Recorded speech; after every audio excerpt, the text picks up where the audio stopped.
You ever check your bank account before buying something and then just put it back? Yeah, that was me. I remember standing in a grocery store debating whether I really needed eggs. Not because I was budgeting, but because I was broke. And the worst part, I was working hard, like really hard. So why was I still stuck? Here's the thing no one tells you. Being broke isn't always about how much you make. It's about what you know. And honestly, most of what we're taught about money is either outdated, incomplete, or just flat out wrong. So in this video, I'm going to break down exactly how I went from basically broke to hitting my first $100,000, and more importantly, what I wish I knew way earlier. Because if you understand these principles now, you can skip years of struggle. Let me start with the moment everything changed for me. I sat down and added up my numbers. Income, about $2,500 a month. Expenses, about $2,400, which meant I was saving $100 per month. Sounds okay, right? But here's what most people don't realize. At $100 a month, it would take me 83 years to hit $100,000. Yeah, let that sink in. That's when it hit me. Saving alone was never going to make me wealthy. Most people think money works like a bucket. You pour money in, income, and try not to let it leak out, expenses. But that's the wrong model. Money actually works like a snowball on a hill. At first, it's tiny, almost nothing. But once it starts rolling, it grows faster and faster. That's called compound growth. And this is where it gets really interesting. If you invest $500 a month at an average 8% return, in 5 years, approximately $36,000. In 10 years, approximately $91,000. In 15 years, approximately $174,000. Same person, same effort. The only difference? They let time and compounding do the heavy lifting. So, how did I actually go from broke to $100,000? It came down to three major shifts. One, I stopped trying to budget better and focused on income. Now, you might be thinking, wait, isn't budgeting important? Yes, but here's the problem.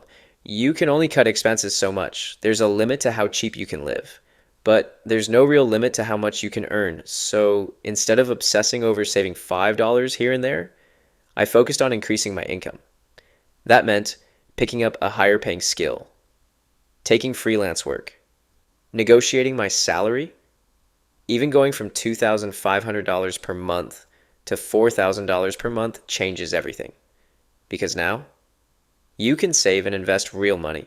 Two, I automated my investments, so I didn't have to think about it. Here's what most people don't realize. Willpower is unreliable. You might intend to invest, but life happens. So I removed the decision entirely. Every time I got paid, 20% automatically went into investments before I even saw it. No thinking, no debating, no excuses. This is called paying yourself first. And it works because it flips the system. Instead of spending first and saving what's left, you invest first and spend what's left. 3, I kept it simple. No fancy investing tricks. When I started, I thought investing meant picking stocks, timing the market, watching charts all day. But honestly, that's not what built my first $100,000. What actually worked was simple. Low-cost index funds, consistent investing, long-term thinking. That's it.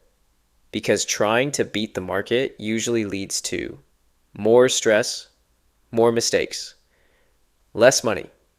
Instead, I focused on owning the market. Let me tell you something I wish someone drilled into my head earlier. Time matters more than talent.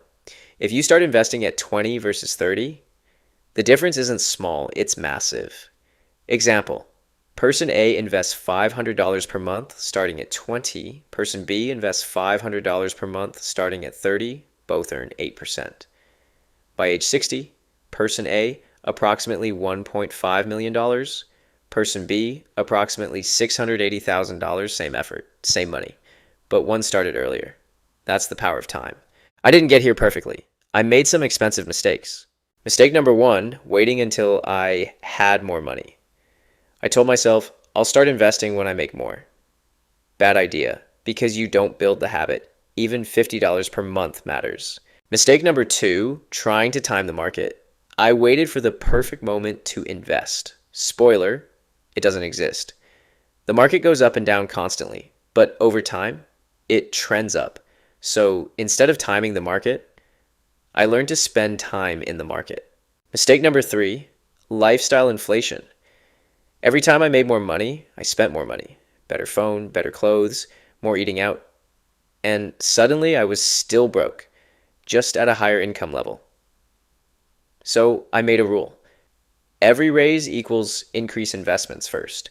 All right, so if you're starting from zero, here's exactly what I would do. Step one, know your numbers, track your income, track your expenses, find your gap, what you can save/invest.